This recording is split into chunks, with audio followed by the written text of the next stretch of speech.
Hello guys, तो कैसे हो आप सभी लोग। आई होप बहुत शानदार होंगे। तो आज हम लेके आए हैं 12 चैप्टर का एक अगला वीडियो जो होगा ओम्स लॉ के ऊपर। पूरा ओम्स लॉ के ऊपर इसके अंदर पूरा एलैबोरेट करके समझाएंगे आप लोगों को। ओके, आई होप आप लोगों ने पेन पेपर निकाल लिया होगा और स्टार्ट करते हैं। फिर स्टार्ट करते हैं चैप्टर नंबर 12 का। आई थिंक ये 4th या 5th वीडियो है ओम्स लॉ के ऊपर। बहुत इंपॉर्टेंट टॉपिक है एग्जाम के पॉइंट ऑफ व्यू से, और वैसे भी आपको रियल लाइफ में भी इस चीज़ के बारे में पता होना चाहिए। Ohm's law. ओम एक बंदा था जिसने एक लॉ दिया। ओम एक बंदा था जिसने एक लॉ दिया। और वो लॉ क्या था? ध्यान से पेन पेपर निकाल लो, लिखना भी स्टार्ट करो, सुनना भी स्टार्ट करो ध्यान से। सबसे पहले एक डेफिनेशन में लिखवाऊंगा, उस डेफिनेशन को ध्यान से सुनना, फिर मैं एक्सप्लेन करता हूं ढंग से। ओम ने बोला at constant temperature, at constant temperature, at constant temperature the current flowing through a conductor, the current flowing through a conductor, the current flowing through a conductor is directly proportional, is directly proportional to the potential difference, to the potential difference, its end, to its end, across its end, या फिर to its end, across its end। ध्यान से सुनना, definition क्या कहती है। Ohm's law ने बोला क्या, अगर हम टेम्परेचर को कांस्टेंट कर दें, अगर हम टेम्परेचर को हिंदी में कहते हैं तापमान। ओके, तापमान को कांस्टेंट कर दें। कांस्टेंट को हिंदी में कहते हैं एक समान, समान बदले ना, सामान बदले ना। अगर हम किसी चीज को बदले ना तो वो कांस्टेंट है। ओके, अगर टेम्परेचर को कांस्टेंट कर दें और एक वायर है, फॉर एग्जांपल एक वायर है, ये एक तार है, इस तार के अंदर से करंट फ्लो हो रहा है।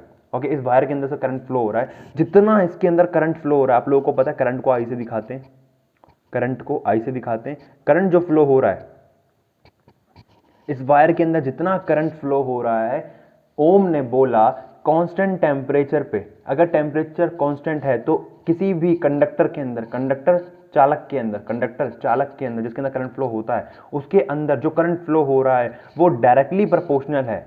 वो डायरेक्टली प्रोपोर्शनल है किसके? पोटेंशियल डिफरेंस के, वोल्टेज के। वोल्टेज बोलो या पोटेंशियल डिफरेंस बोलो, जिसे दिखाते हैं हम लोग वी से। ओके, सीन क्या है, आई किसके डायरेक्टली प्रोपोर्शनल है? वी के। मतलब at constant temperature I is directly proportional to V. मेन जो उसका कहने का मतलब था वो ये था, I is directly proportional to V. Constant temperature पे जो करंट है वो वोल्टेज के डायरेक्टली प्रोपोर्शनल होगा।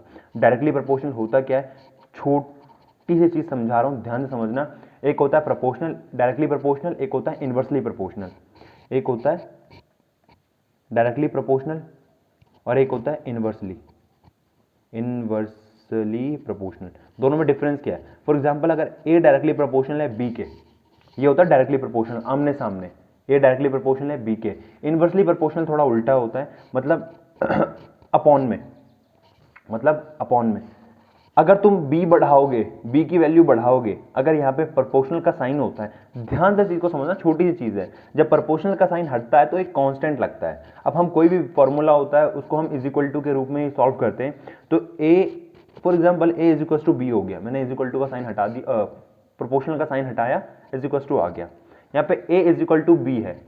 अब यहाँ पे A is equal to 1/b है। ध्यान से देखो, डायरेक्टली प्रोपोर्शनल इनवर्सली प्रोपोर्शनल में डिफरेंस क्या है।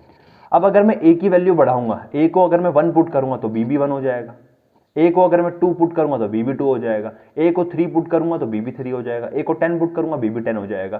सीन क्या है, डायरेक्टली प्रोपोर्शनल में अगर एक वैल्यू बढ़ाओगे तो दूसरी अपने आप बढ़ेगी, एक वैल्यू बढ़ाओगे तो दूसरी अपने आप बढ़ेगी। इनवर्सली प्रोपोर्शनल में देखो, अगर मैं बी की वैल्यू 10 रख दूं, अगर मैं बी की वैल्यू 10 रख दूं तो ए की वैल्यू 0.1 आ जाएगी। अगर मैं b की वैल्यू 10 रख दूं तो a की वैल्यू 0.1, और अगर मैं b की वैल्यू 100 रख दूं तो a की वैल्यू 0.01 आ जाएगी। तो सीन क्या हो रहा है, इसमें एक बढ़ रहा है दूसरा घट रहा है, b बढ़ा रहा हूं तो दूसरा घट रहा है। अगर तुम a बढ़ाओगे तो b घटेगा, बात समझ रहे हो ना। और डायरेक्टली प्रोपोर्शनल में क्या होता है, एक बढ़ाओगे दूसरा भी बढ़ेगा, और इनवर्सली प्रोपोर्शनल में क्या होता है, एक बढ़ाओगे तो दूसरा घटेगा, और दूसरा बढ़ाओगे तो पहला घटेगा, और इसमें ये बढ़ाओगे तो ये भी बढ़ेगा, ये बढ़ाओगे तो ये भी बढ़ेगा। तो यही सीन है। ओम ने बोला कि करंट जो है डायरेक्टली प्रोपोर्शनल है वोल्टेज के। समझ आ गई बात कि अगर करंट बढ़ाओगे, कंडक्टर के अंदर करंट बढ़ाओगे तो वोल्टेज ऑटोमेटिकली बढ़ेगा, अगर कंडक्टर के अंदर वोल्टेज बढ़ाओगे तो करंट ऑटोमेटिकली बढ़ेगा। इसे हम इस तरीके से भी लिख सकते हैं।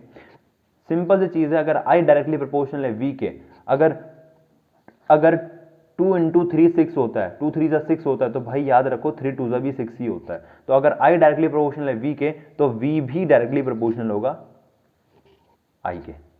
Okay, V is directly proportional to I। अब जब हम प्रोपोर्शनल का साइन हटाते हैं, जब हम प्रोपोर्शनल का साइन हटाते हैं, तो प्रोपोर्शनल का साइन हटाने के बाद एक कांस्टेंट लगता है, क्योंकि हमारे पास हर चीज का फॉर्मूला, हमारे पास करंट का फॉर्मूला है I इज इक्वल टू में Q अपॉन में T, हमारे पास पोटेंशियल डिफरेंस का फॉर्मूला W अपॉन में Q।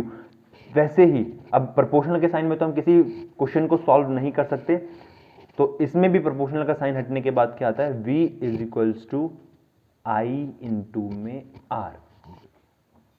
ओके, तो यही चीज है कि अगर प्रोपोर्शनल का साइन हटाना है तो एक कांस्टेंट लगता है, ठीक है ना। प्रोपोर्शनल को अगर इज इक्वल टू में बदलना है तो एक कोई भी एक फॉर्मूला लगता है। यहाँ पे आर एक नई चीज है, ये जो मैं एक्सप्लेन करता हूं आर है क्या, ध्यान से सुनिएगा, आर का ही खेल है पूरा। Here V is equal to potential difference, विभवांतर जिसे हम हिंदी में कहते हैं, I is equal to current जिसे विद्युत धारा हम हिंदी में कहते हैं, R इज रेजिस्टेंस, हिंदी में कहते हैं प्रतिरोधक, प्रतिरोधक, ठीक है, प्रतिरोधक जिसको हम हिंदी में कहते हैं। अब सीन क्या है, ये आर करता क्या है, ये आर करता क्या है, थोड़ा आगे एक्सप्लेन करते हैं। ये आर है क्या, है तो कांस्टेंट, है तो कांस्टेंट अभी, लेकिन ये करता क्या है। तो गाइस ध्यान से सुनो, ये आर है क्या, आर जो है रेजिस्टेंस है। ये सीन बनाता क्या है, अगर एक वायर है, फॉर एग्जाम्पल तुम्हारे घर की वायर है, ठीक है, बाहर रोड से आ रही जो तारें हैं, इनके अंदर बहुत ज़्यादा हाई वोल्टेज का करंट होता है, 220 वोल्ट 1100 वोल्ट का भी करंट होता है, इनके अंदर फ्लो होता है ना, इतना ज़्यादा वोल्ट का करंट फ्लो हो रहा है। अब मैं तुम्हारे घर का एग्जांपल ले रहा हूँ, तुम्हारे घर के अंदर 220 वोल्ट का करंट आ रहा है, 220 वोल्ट का करंट आ रहा है तुम्हारे घर के अंदर, ठीक है। अब तुम्हारे जिस फोन में तुम ये वीडियो देखोगे, उस फोन के कुछ चार्जर है, उसका भी कुछ वोल्टेज होता है। अब चार्जर का वोल्टेज समझ लो 20 वोल्ट है, तुम्हारा चार्जर मैक्सिमम 20 वोल्ट का करंट ले सकता है। मैक्सिमम कितने वोल्ट का, 20 वोल्ट का, 10 वोल्ट का, 5 वोल्ट का, लेकिन बाहर से सप्लाई हो रहा है 220 वोल्ट, बाहर से सप्लाई कितना हो रहा है 220 वोल्ट। और तुम्हारे चार्जर को, फोन को चार्ज होने के लिए तुम्हारे चार्जर की कैपेसिटी कितनी है, 20 वोल्ट की। भाई 20 वोल्ट से ज्यादा अगर तुम्हारा फोन लेगा तो फट जाएगा। अब रेजिस्टेंस क्या करता है, जब तुम्हें पता है ना, जो तुम्हें अपने घर से ISBT जाना है दिल्ली के, और बीच में बहुत ज़्यादा बैरियर लगे हुए हैं। बैरियर कैसे, ये रेजिस्टेंस उसी का काम करता है। ये रेजिस्टेंस क्या करता है, जो 220 वोल्ट का करंट फ्लो हो रहा है, 220 वोल्ट का करंट फ्लो हो रहा है, ये रेजिस्टेंस क्या करता है, उस करंट को रोकता है, उस करंट को रोकता है, आगे जाने से रोकेगा। जितने ज्यादा रेजिस्टेंस लगाओगे उतना ज्यादा करंट रोकेगा, जितने ज्यादा रेजिस्टेंस लगाओगे उतने ज्यादा करंट रोकेगा। तो मैं इतना रेजिस्टेंस इसके अंदर लगाऊंगा, आपके चार्जर के अंदर छोटे छोटे रेजिस्टेंस लगे हुए होते हैं, ऐसे ऐसे होते हैं, हरे नीले, तुम देखोगे एक गोल से होते हैं, और 3 लाइन नीचे बनी होती है, एक लाइन ऊपर बनी होती है। ओके, ऐसे होते हैं, ऐसे ऐसे 2 लाइन नीचे खींची होगी, 2 या 3 लाइन, एक लाइन ऊपर, ये होते हैं रेजिस्टेंस। ये क्या करते हैं, करंट को रोकते हैं। अब आपके चार्जर को, अगर आपके फोन को अगर 20 वोल्ट का करंट चाहिए और बाहर से सप्लाई हो रहा है 220 वोल्ट, तो उसके अंदर, आपके चार्जर के अंदर, आपके घर में कोई पुराना टूटा फूटा चार्जर हो, उसे खोल के देखना, गोल गोल से छोटे छोटे बहुत सारे रेजिस्टेंस लगे हुए होते हैं, वो उस 220 वोल्ट को 20 वोल्ट में कन्वर्ट कर देंगे, ठीक है ना। इतने ज्यादा रेजिस्टेंस होते हैं। तो रेजिस्टेंस करता क्या है, रेजिस्टेंस हिंदी में नाम ही क्या है इसका, प्रतिरोधक, रोकता है, प्रतिरोधक रोकता है। तो ऐसे ही हमारे टीवी, हमारे फ्रिज वगैरह, हर चीज के साथ, हर अप्लायंस के साथ यही सीन होता है, हर चीज में रेजिस्टेंस लगा हुआ होता है, क्योंकि अगर रेजिस्टेंस नहीं लगेगा तो चीजें फट जाएंगी, चीजें फट जाएंगी, क्योंकि वो इतना ज्यादा करंट, हाई वोल्टेज का करंट सहन कर ही नहीं पाएंगे और वो फट जाएंगे। तो रेजिस्टेंस लगा रखे होते हैं हमने हर डिवाइस के अंदर, जो क्या होता है, उस मैक्सिमम करंट को मिनिमम करंट में कन्वर्ट कर देते हैं, ठीक है ना। प्रतिरोधक एक तरीके से रोकते हैं ये, वही चीज़ है, अगर आप एग्जांपल ले रहा था मैं, अगर आपको अपने घर से ISBT जाना है दिल्ली के, और बीच बीच में पुलिस वाले बैरियर लगे हुए हैं, तो आपको रुकावट तो आएगी, है ना। तो वही चीज़ है। तो ये भी क्या करता है, रेजिस्टेंस भी क्या करता है, रोकता है, करंट को फ्लो होने से रोकता है। Okay okay okay, I hope आपको रेजिस्टेंस वगैरह क्लियर हो गया होगा। अगर हम एक बार दोबारा फॉर्मूले पे नज़र डालें तो V इज इक्वल्स टू क्या होता है, IR, ओम्स लॉ दिमाग में याद रखना, V is equals to IR, V potential difference, I current और R क्या रेजिस्टेंस। अगर मैं इसे I में कन्वर्ट करूँ तो I इज इक्वल्स हो जाएगा V अपॉन में R। करंट निकालना है, अगर तुम्हें वोल्टेज और रेजिस्टेंस दे रखा है तो तुम निकाल सकते हो। और अगर मैं इसको रेजिस्टेंस के फॉर्मूले में कन्वर्ट करूँ तो रेजिस्टेंस के फॉर्मूले क्या हो जाएगा, V अपॉन में I। इसे थोड़ा ध्यान में रखते हैं अभी, बात करते हैं इसके ऊपर। R is equals to V upon में I, R equals to V upon में आई। तो रेजिस्टेंस की डेफिनेशन भी तुम बहुत सिंपल तरीके से बोल सकते हो कि रेशियो होता है पोटेंशियल डिफरेंस का और करंट का। ये क्या होता है, रेशियो होता है पोटेंशियल डिफरेंस का और करंट का। ओके, अब बात करते हैं इसके SI यूनिट की।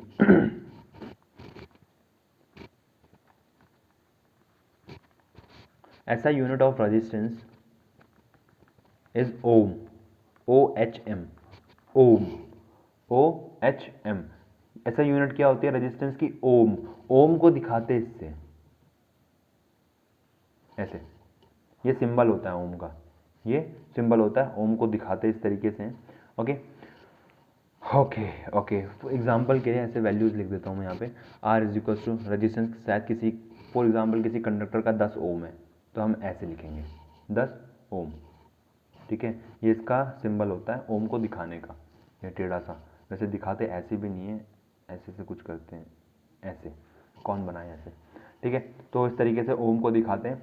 ओके, अब अगर मैं एक छोटी सी बात करूं किसके ऊपर, एक और चीज़ के ऊपर, अगर R इज इक्वल्स टू, ध्यान से देखना वही चीज़ है पुरानी, अगर R इज इक्वल्स टू में V अपॉन में I है, अगर R is equals to V upon में I है, तो जैसे कि वो करंट को बोल देता था, करंट की ऐसा यूनिट एम्पियर होती है, एक्सप्लेन 1 एम्पियर। जैसे कि वो वोल्टेज को बोल देता था कि एक्सप्लेन 1 वोल्ट, ऐसे ही वो बोल सकता है एक्सप्लेन 1 ओम, एक्सप्लेन 1 ओम।